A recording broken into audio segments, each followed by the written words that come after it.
गौरी को आज class over होने की थोड़ी सी जल्दी है, क्योंकि वो नौकरी के पहले ही दिन लेट नहीं होना चाहती और समझना भी चाहती है कि काम क्या करना होगा।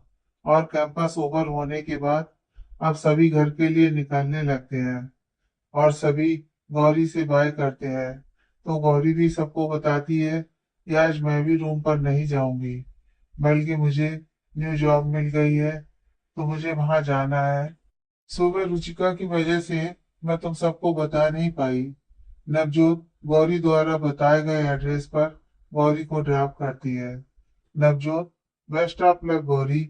और कोई प्रॉब्लम हो तो मुझे कॉल करना, मेरा घर पास में ही है। गौरी गेट पर जाती है तो गेट कीपर अंदर कॉल करता है, तो दादी गौरी का नाम सुनकर उसे अंदर भेजने को कहती है और बीना को गौरी को लाने बाहर भेजती है। मीना गौरी को लेकर घर के अंदर आती है। घर की भव्यता देखकर गौरी बहुत आश्चर्य से देखती है। गौरी आंखें बड़ी बड़ी करके पूरे बंगले को देख रही थी। तभी दादी, अरे बेटा, आप आ गई। आओ बेटा, अंदर आओ। गौरी, दादी माँ, ओ दादी, आपके बेटा और बहू कहाँ हैं? दादी, तो मुझे दादी माँ ही कहो, अच्छा लगता है। और फिर एक तस्वीर उठाकर गौरी को दिखाते हुए, ये मेरे बेटा और बहू है, जो एक प्लेन ड्रेस में। और फिर उदास हो जाती है। गौरी, बात को संभालते हुए, अरे दादी, आपने तो बताया ही नहीं कि मुझे करना क्या है। दादी, पता नहीं क्यों, पर मेरा दिल कर रहा है कि तुम्हें आज एक कहानी सुनाऊं। मेरे बेटा और बहू दोनों व्यापार जगत का जाना माना नाम थे। उन्हें अक्सर बिजनेस की वजह से टूर पर रहना पड़ता था। इसीलिए दोनों ही बच्चे, चीकू और चिंकी, दून कॉलेज में ही पढ़ते थे और छुट्टियों में ही घर आते थे। चीकू के दादाजी यहाँ का बिजनेस संभालते थे, तो मैं भी अपने को बिजी रखने के लिए कभी गार्डन, किचन और कुछ सहेलियों के बीच समय काट लेती थी। और एकमात्र संडे को ही मुझे घर पर अच्छा लगता था, क्योंकि उस दिन हम सब घर पर ही होते थे। कभी कभी तो बच्चे भी संडे को घर आ जाते थे।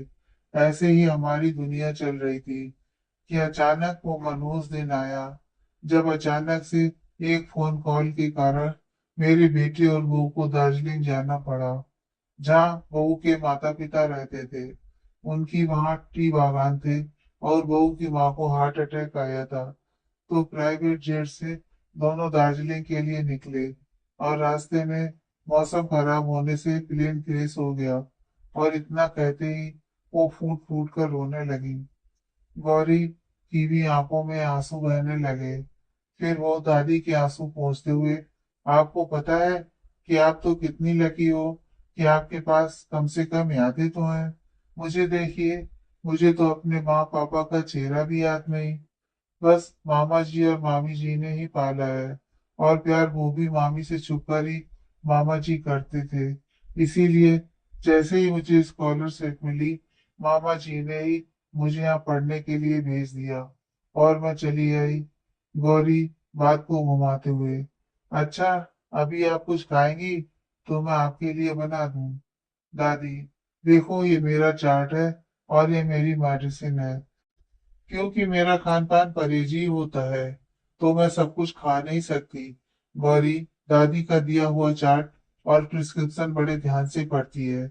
फिर दादी, अभी तो मैं नहीं कहती कि आप दवा खाना बंद करिए, और ब्लड प्रेशर को आप योगा से भी कंट्रोल कर सकती हैं। अब से रोज शाम को हम योगा करेंगे, और जब आप करने लगेंगी तो सुबह योगा करिएगा, क्योंकि सुबह का योगा ज्यादा फायदा करता है। दादी मुस्कुरा देती हैं और गौरी चाट देखकर, मैं आपके लिए छेने के पराठे बनाकर लाती हूँ, और बीना के साथ किचन में चली जाती है। दूध से क्रीम हटाकर छेना बनाती है और फिर उसके पराठे सेक रही होती है। ये एक पहचानी हुई सी आवाज कान में पड़ती है, तो वो सोच में पड़ जाती है कि ये आवाज किसकी है। और तभी अचानक से पराठे का ध्यान आता है, तो जल्दीबाजी में उसका हाथ तवे से छू जाता है। फिर वो ध्यान झटककर पराठे बनाती है और कैसरोल डाइनिंग टेबल पर रखकर दादी के कमरे की ओर चली जाती है। और इसी समय रुद्र अपने कमरे से फ्रेश होकर बाहर आता है और किचन की तरफ जा ही रहा होता है कि डाइनिंग पर रखे कैसरोल और चटनी पर उसकी निगाह पड़ती है। और वो जल्दी से प्लेट लेकर पराठा निकालता है और चटनी निकालकर खाने लगता है। और खाते ही वाह, क्या स्वाद है! पर ये है क्या? पहले तो नहीं खाया। तभी पीछे से आवाज आती है, अरे, हाउ डेयर यू! तुम्हारी हिम्मत कैसे हुई कैसरोल को हाथ लगाने की? रुद्र ये टोन और अनजान आवाज सुनकर खाते खाते हाथ रोक लेता है। तभी दादी, अरे चीकू, तुम कब आए बेटा? मुझे बुलाया भी नहीं। रुद्र, ओ मेरी प्यारी दादी, मुझे लगा आप आराम कर रही हैं और मुझे भूख लगी थी, तो मैंने खाना डाइनिंग पर लगा देखा है, तो खाने लगा। ये आवाज सुनकर अब तक गौरी की सिट्टी पिट्टी गुम हो गई है। तभी दादी गौरी का हाथ पकड़कर खींचते हुए डाइनिंग पर लाती है और पूछती है कि तुमने ऐसा भी क्या बना दिया कि मेरा चीकू भी तारीफ कर रहा है? वैसे ये जल्दी किसी की तारीफ करता नहीं है। तभी गौरी धीरे से, आ, तो दादी क्या हुआ बेटा? और रुद्र भी पलट कर देखता है। गौरी, कुछ नहीं दादी, वो हाथ जरा तवे से छू गया था। दादी, और तुमने हमें बताया भी नहीं? मीना, हमारे कमरे से ऑइंटमेंट ले लाकर दो। और गौरी को अपने बगल की चेयर पर बिठा लेती है। अब रुद्र गौरी को और गौरी जमीन को घूरे जा रही थी। तभी मीना ऑइंटमेंट लाकर देती है और दादी उसके हाथ में लगाती है। फिर हाथ धोकर, चलो अब खाओ तुम भी, सीधा कॉलेज से आई हो ना? गौरी धीरे से, नहीं दादी, सुबह मेस में खाया था और रात में मेस में खा लूंगी। दादी, तो ठीक है, फिर मैं भी नहीं खाती। गौरी, ठीक है, थोड़ा सा खा लूंगी। और उठकर दादी को सर्व करती है और खुद भी एक पराठा ले लेती है। दादी, अरे वाह बेटा, परहेजी खाना भी इतना स्वाद बन सकता है, मुझे आज ही पता चला। चीकू, तुम भी खाओ बेटा। दादी की बात सुनकर रुद्र भी चुपचाप खाने लगता है। गौरी ने दादी के लिए छेने के पराठे बनाए थे, जो कि दादी, रुद्र और गौरी सभी एक साथ बैठकर खा रहे थे। और पहले रुद्र और फिर दादी दोनों ही पराठे के स्वाद की बहुत तारीफ करते हैं। खाना खा लेने के बाद अब गौरी दादी को उनकी दवा देती है और फिर बातें करते हुए उनके सर को सहलाने लगती है। जब दादी की तरफ से उसे कोई जवाब नहीं मिलता, तो वो दादी को देखती है, तो पता चलता है कि दादी सो गई है। गौरी दादी को सही से उड़ाकर उनके कमरे से बाहर आ जाती है और बाहर लॉन में जमीन पर बैठकर पढ़ाई करने लगती है। इत्तेफाक से रुद्र अपने कमरे की बालकनी में खड़ा होता है, जहां से गौरी उसे साफ दिखाई दे रही थी।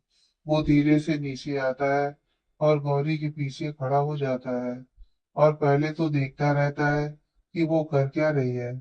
गौरी उसी के दिए हुए सम्स कर रही थी और वो भी बहुत ही आसानी से उन सवालों को करती जा रही थी। तभी गौरी को महसूस होता है कि कोई उसके पीछे है, तो वो सवाल करते हुए रुक जाती है। रुद्र देखता है, वो सवाल करते हुए रुक गई, तो गौरी से, miss, any problem? Gauri Rudra की आवाज सुनकर डर जाती है और जल्दी से खड़ी होने लगती है। तो गौरी का पैर मुड़ जाता है और उसके मुंह से आवाज निकल जाती है और वो गिरने को ही होती है कि रुद्र उसका हाथ पकड़कर खींच लेता है। और फिर जैसे ही वो सीधी होती है, तो पैर सीधे रख ही नहीं पाती है और रुद्र उसे छोड़ देता है। गौरी एक पैर पर जोर देते हुए अपनी बुक्स और बैग उठाती है और सॉरी कहकर बिना रुद्र को देखे अंदर जाने लगती है। लेकिन जैसे ही वो आगे बढ़ने लगती है, तो दूसरे पैर को नीचे रख ही नहीं पाती और उसकी आंखें छलक जाती है। फिर भी वो एक पैर से दूसरे पैर को घसीटते हुए आगे बढ़ने लगती है। पर रुद्र जब ये देखता है, तो वो उसे गोदी में उठा लेता है और गौरी आंखें बड़ी बड़ी करके रुद्र को देखने लगती है। तो रुद्र की नजर उसके चेहरे पर पड़ती है और उसकी बड़ी बड़ी लाल लाल आंसुओं से भीगी आंखें देखकर रुद्र उसके चेहरे से नजर हटा ही नहीं पाता। और जब गौरी उसे अपने आप को देखते हुए पाती है, तो अपनी नजर झुका लेती है। रुद्र उसे अंदर ला ही रहा होता है कि दादी, अरे क्या हुआ बेटा, कहीं लग गई? तो गौरी घबराकर, नहीं दादी वो, तो रुद्र बीच में ही, पैर मुड़ गया है तो चल नहीं पा रही है, और तब तक सोफे पर उसे बिठा देता है और खुद अंदर की तरफ चल देता है। दादी, बहुत दर्द हो रहा है बेटा, देखो थोड़ा सूजन आ गई है। गौरी, कोई नहीं दादी, मुझे आदत है, माँ और पापा थे नहीं और मामा जी मामी जी की वजह से कुछ नहीं करते थे, तो मुझे कभी भी चोट लगने या तबीयत खराब होने पर अपना ध्यान खुद ही रखना पड़ता था, इसलिए मुझे आदत है। और रुद्र थोड़ी दूर फर्स्ट एड बॉक्स निकालते हुए सारी बातें सुन रहा था। और तभी गौरी, दादी अभी आप क्या खाएंगी, मैं बना लाती हूँ। दादी, मेरी बच्ची, अपनी हालत तो देखो, बिना बाजार से आकर कुछ बना देगी, तुम बैठो अभी। रुद्र फर्स्ट एड बॉक्स लाकर, दादी, तो गौरी, आप बड़ी हैं, मैं लगा लूंगी। तो रुद्र खुद ही ऑइंटमेंट निकालकर गौरी का पैर पकड़कर ऑइंटमेंट लगाने लगता है। और दादी दोनों को देखकर मन में, काश जो मैं सोच रही हूँ वो सच हो जाए। तब तक रुद्र ऑइंटमेंट लगाकर क्रेप बैंडेज गौरी के पैर में बांध देता है और पूछता है, कहाँ रहती हो? गौरी डरते हुए पर हिम्मत करके, वो सर हॉस्टल में। रुद्र कुछ सोचते हुए, आज के लिए कॉल कर दो कि हॉस्टल नहीं आओगी, बाकी कल देखते हैं। फिर, दादी चाय पियेंगी? तो दादी, हूँ गौरी, मैं बनाकर लाती हूँ, और उठने लगती है। रुद्र, बैठी रहो और पहले कॉल करो। गौरी, मेरे पास मोबाइल नहीं है और मैं रुकूंगी कैसे, मेरे पास या तो कपड़े भी नहीं है। रुद्र मोबाइल की बात पर आश्चर्यजनक ढंग से उसे देखने लगता है और फिर किसी को कॉल करता है और कुछ ऑर्डर करता है और खुद ही किचन में चला जाता है। रुद्र किचन में चाय बनाता है और 3 कप चाय बनाकर लाता है, क्योंकि किचन का काम मीना ही देखती है। और आज गौरी के होने से वो अपने लिए कुछ खरीदारी करने बाजार गई थी। गौरी आश्चर्य से रुद्र को देखती है, पर डर के कारण कुछ बोलती नहीं। दादी चाय का कप गौरी को देते हुए, दादी खुद ही गौरी को बताना शुरू करती है। छोटे से ही हॉस्टल में रहने से थोड़ी बहुत कुकिंग जानता है। और तभी कोई अंदर आता है और रुद्र से, सर आपने जो मंगाया था वो मैं ले आया। रुद्र, ठीक है, टेबल पर रख दो और अकाउंट डिपार्टमेंट से अपनी स्लिप क्लियर कर लेना। जतिन, जी sir. Rudra, you may go now. Jatin चला जाता है। रुद्र एक बड़ा पैकेट गौरी की तरफ बढ़ाकर, ये तुम्हारे लिए है, और दूसरा छोटा पैकेट लेकर रुद्र खुद ही सोफे पर बैठकर बॉक्स को ओपन करने लगता है और उसमें से एक मोबाइल निकालकर उसमें सिम लगाता है और दादी और अपना नंबर उसमें सेव करता है। फिर अपने मोबाइल पर कुछ सर्च करके एक कॉन्टैक्ट नंबर और ऐड कर देता है और नए मोबाइल से अपना नंबर डायल करके रिंग आ जाने पर उसे सेव करता है और मोबाइल बॉक्स में रखते हुए गौरी की तरफ बढ़ा देता है। गौरी पहला बैग देखकर ही सॉफ्ट थी, फिर दूसरा मोबाइल बॉक्स रुद्र के देने पर बड़ी बड़ी आंखें करके उसे देखने लगती है। रुद्र, ये भी तुम्हारे लिए है, और इसमें मैंने दादी और अपना नंबर सेव कर दिया है, और तुम्हारी हॉस्टल की वार्डन का नंबर भी है इसमें, मिस मैरी का। तो कॉल करके उन्हें तुरंत इन्फॉर्म करो कि आज तुम वापस नहीं आ रही, क्योंकि तुम्हारा एक्सीडेंट हुआ है और पैर में चोट लगी है। गौरी सर बड़ी हिम्मत करके बोलती है कि पर मुझे ये सब नहीं चाहिए और मैं अभी थोड़ी देर में चली जाऊंगी। रुद्र गौरी को घूर कर देखते हुए, मैं तुम्हें कोई गिफ्ट नहीं कर रहा, तुम्हारी सैलरी से एडजस्ट होगा। और रही जाने की बात, फिर थोड़ा डांटते हुए, तो पहले खड़ी होकर बताओ तुरंत। गौरी डर के कारण खड़ी होने लगती है और जैसे ही पैर जमीन पर टच करता है, आग के साथ लड़खड़ा जाती है। रुद्र जल्दी से लपक कर उसे गिरने से बचा लेता है। और हो गया या और कुछ बाकी है? गौरी रोने लगती है, जो रुद्र देख नहीं पाता, और दादी से कहता है, दादी आप समझाइए इस जिद्दी को, और उसे फिर से बिठा देता है। दादी, रुद्र ठीक ही कह रहा है मेरी बच्ची, और आज के समय में बिना मोबाइल के कुछ भी संभव नहीं। मुझे ही देख लो, मैं भी आज के समय में मोबाइल रखती हूँ और जहाँ भी जाती हूँ मेरे पास ही होता है। शुरू शुरू में मैं भी मना करती रही और अब एक पल के लिए भी नहीं छोड़ती। अच्छा रुद्र, जरा इसका नंबर मेरे फोन में भी सेव कर दो। रुद्र दादी और गौरी का मोबाइल लेकर गौरी के फोन से दादी के फोन पर मिस्ड कॉल देता है और फिर दादी के मोबाइल में गौरी का नंबर सेव कर देता है। दादी अब गौरी को कॉल करती है। गौरी गौरी मोबाइल को देखने लगती है। उस पर दादी लिखकर आ रहा होता है। तो गौरी, अब क्या करूं? धीरे से पूछती है। दादी, ये जो ग्रीन है इसे ऊपर करोगी तो बात कर पाओगी, और लाल को ऊपर करोगी तो फोन कट जाएगा।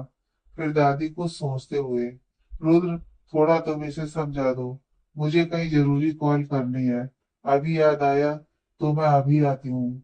रुद्र दादी को देखकर, जी दादी। दादी पीछे घूमते हुए मुस्कुराते हुए अपने कमरे में चली जाती है।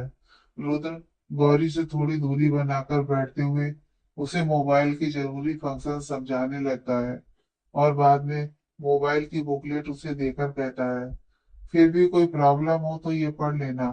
गौरी बहुत ध्यान से सब कुछ समझ रही थी और उसकी बड़ी बड़ी पलकें जब झपकती हैं तो ना चाहते हुए भी रुद्र का दिल धड़क उठता है और वो सोचने लगता है कि आज के समय में भी कोई इतना इनोसेंट हो सकता है। शरद जी, सरिता कहाँ हो? अंदर आते हुए, रुद्र, दादू क्या हुआ? इतना परेशान क्यों है? कुछ हुआ है क्या? दादू, टीवी ऑन करो। तो रुद्र टीवी ऑन करता है। रुद्र और न्यूज देखकर, अरे ये अचानक क्या हो गया? अभी तो जतिन आया था, तब तो सब कुछ ठीक था। तो फिर? दादी, अरे क्या हो गया? ये क्या शोर हो रहा है? दादू, 2 दिन का कर्फ्यू लग गया है और अब सभी को घर पर रहना होगा। मेन मार्केट में गोलियां चली हैं, कुछ लोगों में मुठभेड़ हो गई है, तो इसलिए 2 दिन का कर्फ्यू लग गया है। दादी, अरे भगवान। तभी मोबाइल ऑन करके वीना को कॉल करती है। फोन उठने पर, कहाँ हो? अभी तक आई क्यों नहीं? वीना, बस अम्मा जी, घर के बाहर ही हूँ, आ रही हूँ। दादी, शुक्र है भगवान का। और फिर गौरी को देखते हुए, देखा, अभी के अभी मोबाइल का कमाल।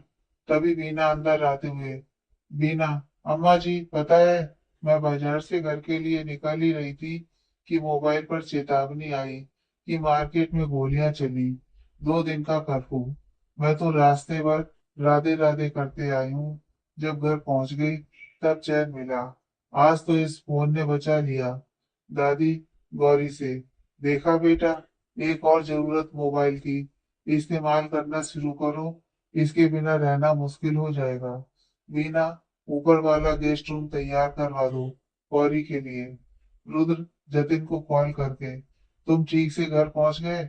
जतिन, जी सर। रुद्र, सारे स्टाफ को कर्फ्यू तक छुट्टी की इन्फॉर्म कर दो। और सरिता कपड़े लाने के बाद घर पहुंच गई है? जतिन, जी सर, उसे मार्केट से घर भेजने के बाद ही मैं आपके पास आया था। Rudra, that's good, now be careful. तुम्हारा घर मार्केट के पास ही है। न्यूज चैनल देखकर 2 दिन का कर्फ्यू कंफर्म हो जाता है और कर्फ्यू की बात सुनकर गौरी चिंतित हो जाती है। दादी वीना से ऊपर का गेस्ट रूम गौरी के लिए तैयार करने को कहती है। गौरी को सोच में डूबा हुआ देखकर दादी ने गौरी से पूछा, क्या हुआ मेरी बच्ची, क्या सोच रही हो? गौरी, दादी, ये अचानक से गोलियां चलना, कर्फ्यू लग जाना, क्या यहाँ ये सब इतना आसान होता है? जवाब रुद्र देता है, जैसा तुम कह रही हो वैसा कहीं भी हो सकता है, और ये करने वाले लोग जहाँ जाते हैं वो यही करते हैं। समस्या ये है कि वो भी हमसे ही दिखते हैं। खैर छोड़ो, इस बैग में अभी तुम्हारे लिए कुछ कपड़े हैं, दूसरे बैग में रात के सोने वाले अलग और दिन के हिसाब से अलग अलग कपड़े हैं, तो देख लो। मीना, अम्मा जी, बिटिया का कमरा तैयार है। दादी, ठीक है, अब तुम जाकर डिनर की तैयारी करो और हम यहाँ इनके साथ बैठक में बैठे हैं, पर पहले 2 कप चाय दे जाना। बीना, जी अम्मा जी, अभी लाते हैं। रुद्र, दादी, मैं अपने कमरे में जा रहा हूँ, कोई काम हो तो बताइएगा। दादी, अरे बेटा, गौरी को अभी के लिए उसके कमरे में पहुंचा दो और तब अपने रूम में जाओ। रुद्र कुछ सोचते हुए, जैसा आप कहें दादी, और गौरी की तरफ बढ़ जाता है और गौरी के पास जाकर, चलो, मैं तुम्हें तुम्हारे रूम में पहुंचा दूं। गौरी, सर, मैं खुद से चली जाऊंगी। रुद्र बिना कुछ सुने आगे बढ़कर उसे गोद में उठाकर ऊपर की तरफ चल देता है। गौरी डर के मारे कस के रुद्र की सर पर मुट्ठी कस के अपनी आंखें बंद कर लेती है, और गौरी की इस हरकत पर रुद्र की नजर गौरी के चेहरे पर टिक जाती है, और इस समय वो किसी छोटे से मासूम बच्चे की तरह दिख रही होती है। न चाहते हुए भी रुद्र अपनी मुस्कान रोक नहीं पाता और गौरी को देखते हुए मुस्कुरा देता है। दादू, गौरी को क्या हुआ? दादी, बच्ची का पैर मुड़ गया था और स्वेलिंग हो गई है। और फिर अब तो कर्फ्यू लग गया है, तो ऊपर वाला गेस्ट रूम गौरी के लिए तैयार करवा दिया है। दादू, ध्यान से चेक कर लीजिएगा, कहीं मोच के अलावा कोई और समस्या ना हो। दादी, पैर में ऑइंटमेंट लगाते समय नॉर्मल ही थी, फ्रैक्चर होता तो हाथ भी न रखने देती, तो अभी तो मोच ही लग रही है। अच्छा, अब आप भी चलकर फ्रेश हो जाइए, न्यूज़ बाद में देख लीजिएगा, बिना चाय ला ही रही होगी। चलिए, जल्दी करिए। रुद्र गौरी के रूम के अंदर जाता है, पर गौरी को गोद से उतारता नहीं। जब कुछ देर हो जाती है और गौरी आंखें नहीं खोलती, तो रुद्र थोड़े सख्त लहजे में, आंखें खोलो अपनी।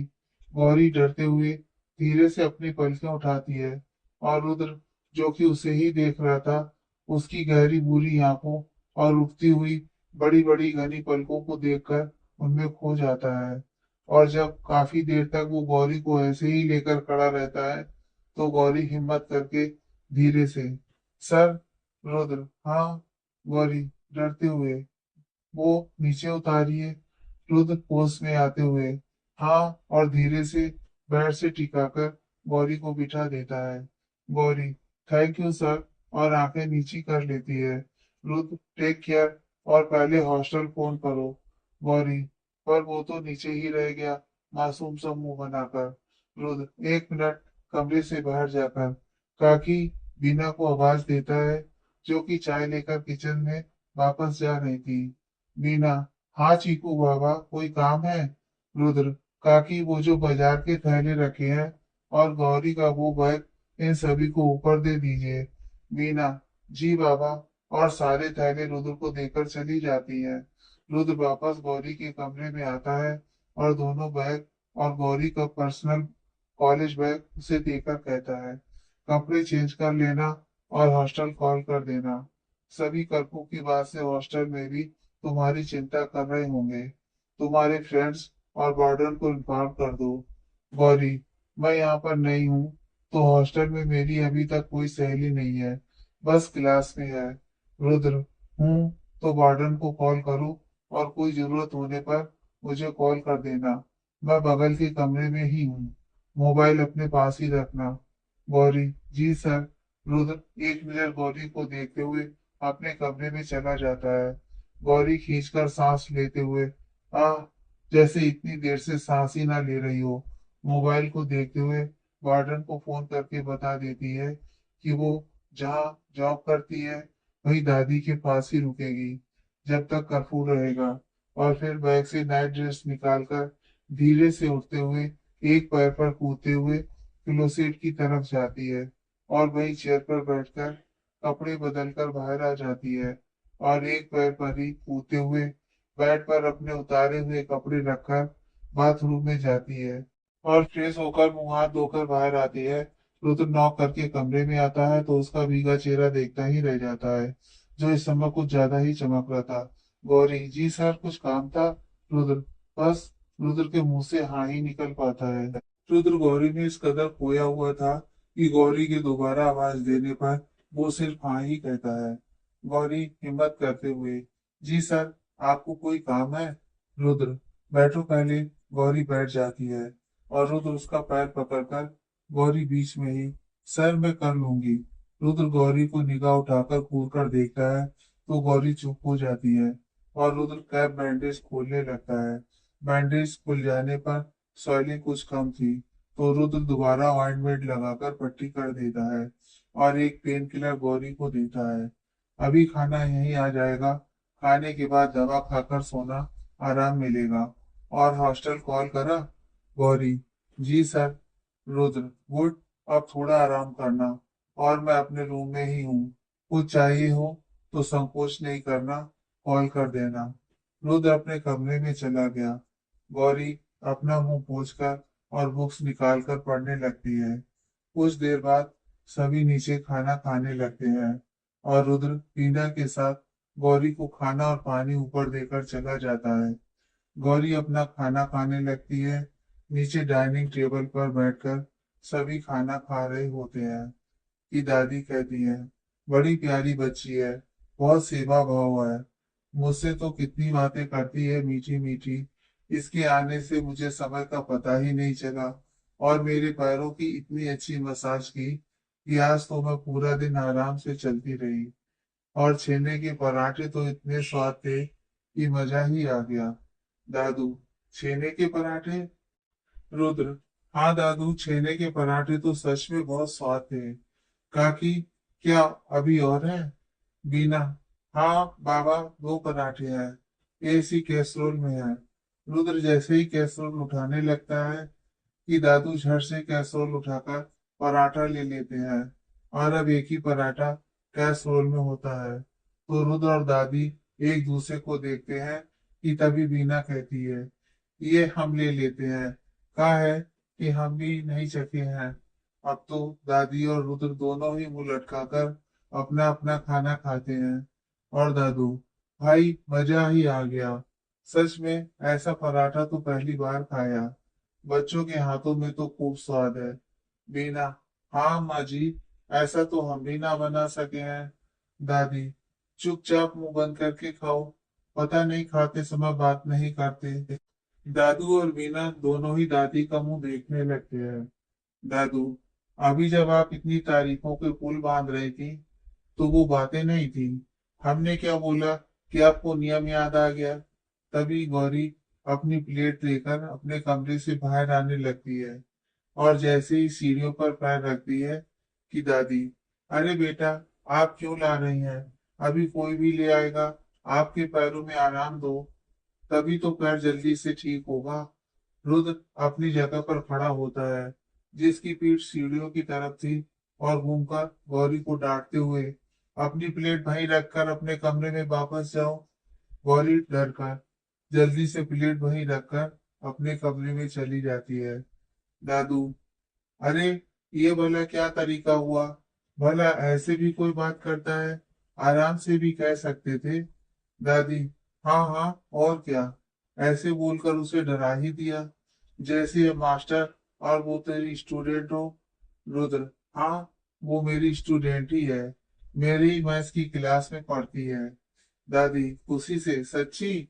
रुद्र प्रश्नवाचक फेस बनाकर दादी को देखकर: इसमें इतनी खुशी की क्या बात है? तो बीना खांसने लगती है, तो दादी घबराकर कि कहीं पोल ना खुल जाए, बीना को पानी देते हुए: अब तुझे क्यों खांसी आ रही है, आराम से खाना खाओ। दादी रुद्र से: मैं सोच ही रही थी कि क्यों वो तुझे सर सर कह रही है और इतना डर रही है, अब समझ में आया, बस मेरी बात साफ हो गई तो इसीलिए मैं खुश हो गई।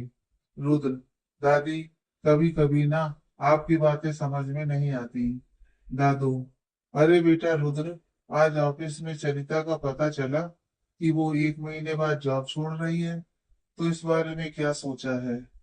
रुद्र की आंखों के आगे गौरी का चेहरा घूम जाता है, और वो सोचते हुए कहता है कि हाँ, 2 हफ्ते बाद इंटरव्यू रखा है कि चरिता के रहते हुए ही दूसरी असिस्टेंट आ जाए, तो चरिता उसे जाने से पहले काम का अपडेट समझा दे, जिससे बाद में दिक्कत ना हो, क्योंकि चरिता की शादी आउट ऑफ टाउन हो रही है, तो कोई प्रॉब्लम होने पर उसका आना आसान नहीं होगा।